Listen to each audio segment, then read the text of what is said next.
Je suis Simon de Vers de Terre Production, dans donc une entreprise organisme de formation pour lequel je travaille depuis sa création, donc en février 2017. Et donc on a vocation à accompagner les agriculteurs sur leur transition en agroécologie. Donc pour ce faire, on a mis en place des formations, des productions de différents contenus, notamment vidéo, pour acculturer les agriculteurs et le grand public sur les sujets de l'agronomie des sols vivants, on pourrait l'appeler comme ça. Et ça sur toutes les filières, quoi. Donc autant la viticulture, l'élevage, la grande culture, les cultures d'industrie, le maraîchage.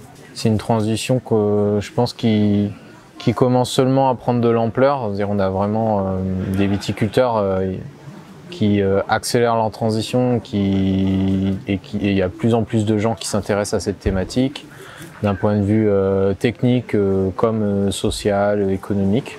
Et donc sur la viticulture, nous on travaille comme sur les autres filières à sécuriser les rendements face notamment au changement climatique, mais aussi aux aléas divers et variés, en couvrant les sols, protégeant les sols et en travaillant sur la partie taille. Donc la partie sol et la partie taille. Donc c'est d'abord forcément travailler avec le vivant et plus contre. Donc c'est porter de nouveau attention à ce que peut nous apporter toute la vie des sols. Donc l'encourager et travailler avec. Et ensuite c'est aussi faire plus attention à tout ce qui est toute la physiologie de la vigne, la prendre mieux en compte pour arriver à mieux la piloter et à l'amener en quelque sorte à faire du raisin, puisque c'est ça l'objectif, mais avec moins de produits phytosanitaires, moins d'interventions. Donc le faire plus durablement, que ce soit au niveau de la fertilité de sol ou au niveau de la gestion de la vigne elle-même, de la plante elle-même. En gros, je dirais que c'est ça. Donc c'est prendre en compte tous les éléments, avoir une vision un peu plus holistique de la chose, avec au centre ce couple sol-plante. Et aussi d'un point de vue spatial, travailler à tous les étages, c'est-à-dire autant dans l'interrang, sous le rang, au niveau de la vigne, au niveau du sol, et puis après à l'échelle de la parcelle, à l'échelle du paysage, ou à l'échelle du rang si on réduit les choses, et de chaque pied de vigne. Ce qu'on essaye de mettre en place chez les viticulteurs, c'est évidemment la mise en place d'une couverture végétale la plus longtemps possible, morte ou vivante, notamment au départ dans l'interrang. Et on essaye de minimiser les travaux du sol, c'est-à-dire arriver à avoir des travaux du sol moins systématiques, afin de bouleverser le moins possible le milieu. Et donc toujours avoir une plante qui viendrait capter de l'énergie et qui la ramènerait au sol. Donc ça suppose des plantes qui sont mises en place souvent après vendange et semées après vendange et qui restent en place tout l'hiver jusqu'au printemps, jusqu'à que les vignes en quelque sorte redémarrent et fassent à leur tour de la photosynthèse. Donc c'est capter de la photosynthèse tout l'hiver, toute l'année, jusqu'à qu'il y ait un problème de concurrence. Donc trouver des associations de plantes à mettre avec la vigne pour l'accompagner sur cette partie sol, et afin de remettre de la fertilité dans le sol, c'est-à-dire remettre en place une chaîne trophique, donc les chaînes alimentaires qui nous permettent en fait de mettre en place progressivement un volant d'autofertilité afin de diminuer les intrants.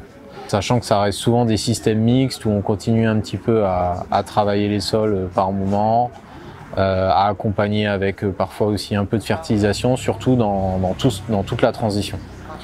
Après, ça peut aller plus loin, on peut mettre On peut mettre des arbres dans les vignes par exemple pour réintroduire de la biodiversité et de la complexité à ce niveau-là, produire de la biomasse ou encore pourquoi pas faire une autre production fruitière.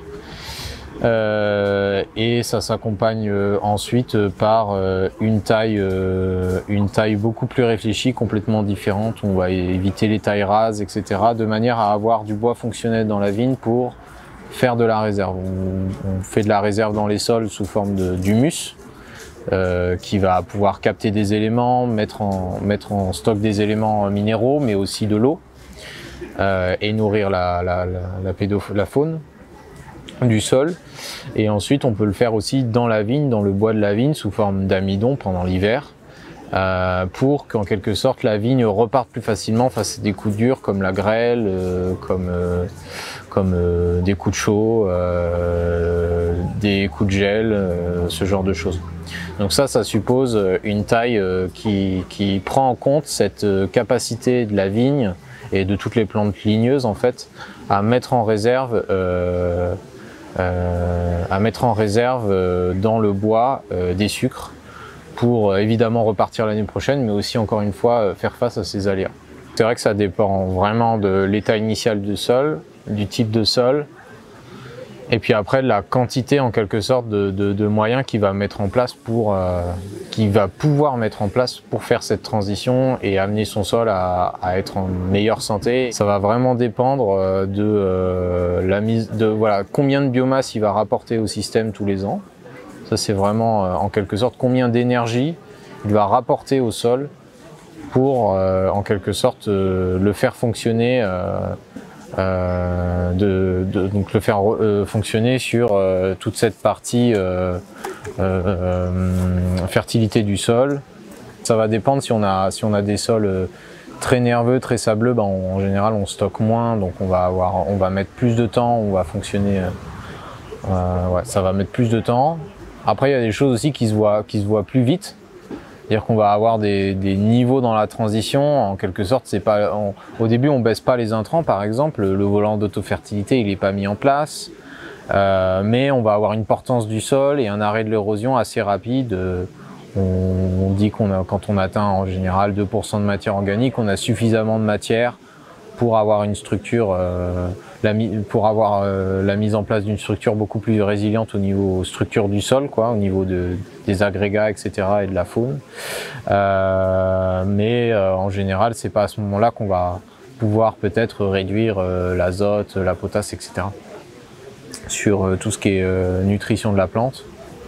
Mais au niveau de l'importance de la structure, c'est quelque chose qui peut se mettre rapidement en place, même parfois dès l'année d'après, au niveau infiltration de l'eau, ce genre de choses. Et sur la partie taille, pareil, on peut voir quelque chose se passer dès l'année d'après, mais souvent c'est au bout de 2, 3 ans, 4 ans, 5 ans que la vigne a refait suffisamment de bois fonctionnel pour pouvoir stocker des réserves et avoir en quelque sorte des vignes qui vont mieux se comporter, qui vont avec des rendements qui vont être plus systématiques, plus homogènes au cours des années. J'aurais tendance à dire qu'en vigne on part toujours de très très loin parce que c'est des sols en général très dégradés, voire qui avaient déjà en quelque sorte un historique compliqué en termes de fonctionnement puisque ça va être des coteaux, des sols caillouteux. En général, moi j'aime bien dire, on plante la vigne là où plus rien d'autre ne pousse.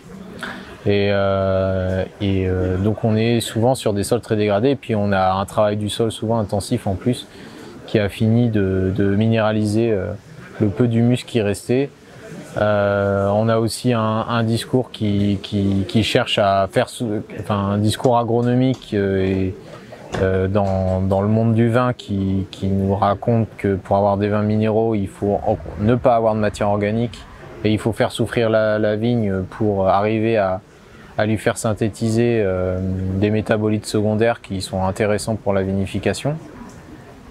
Donc on a aussi une vision dans le monde du vin, on a aussi une vision qui pousse les viticulteurs à travailler sur une pente qui se marie pas bien avec un système durable et la mise en place d'un système écologique, agroécologique au niveau du sol et au niveau de la plante, quoi, au niveau de son fonctionnement.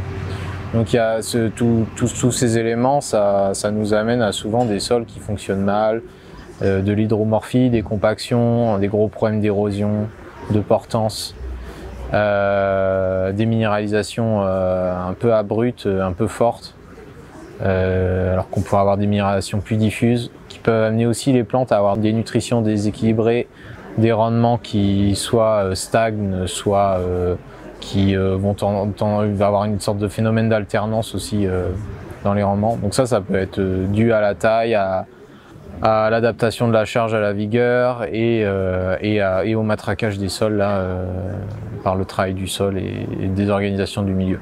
C'est tout ça à chaque fois presque systématiquement qu'il faut affronter quand on veut faire une transition en viticulture. On part de très très loin. Puis après on a aussi des grosses difficultés par rapport aux itinéraires techniques qui sont mis en place. On passe beaucoup de fois le tracteur pour différents travaux, donc traitement, travaux du sol, rognage, etc. qui font que les sols sont très tassés et se retassent très très vite.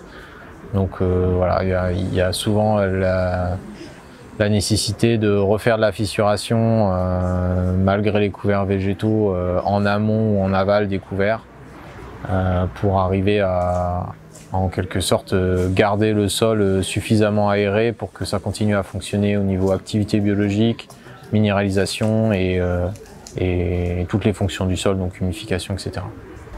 Je pense que si c'est des conseils pour arriver à faire sa transition, je dirais qu'il faut le faire en collectif. Il faut trouver des gens autour de lui qui soit ont déjà entamé une démarche, soit qui ont envie, comme lui-même, d'aller vers une transition et à ce moment-là de faire de la formation, de prendre le temps de s'informer. Nous, on met plein de vidéos en ligne. Et puis il y a plein de bulletins qui sont faits par divers organismes sur ces thématiques-là. Donc regardez un peu tout ça et puis oui, se former, je pense, prendre le temps de se former et prendre le temps de faire sa transition, c'est-à-dire ne pas forcément y aller d'un coup, mais je pense que l'aspect collectif, c'est vraiment, moi, je trouve un critère de réussite pour les groupes de viticulteurs. Faut pas rester seul dans son coin à essayer des trucs, ça suffit pas, il faut échanger un maximum et essayer de créer une dynamique collective autour de soi, même si je sais que c'est pas évident, mais je vois qu'il y en a plein qui réussissent et souvent c'est un grand facteur de réussite dans la transition.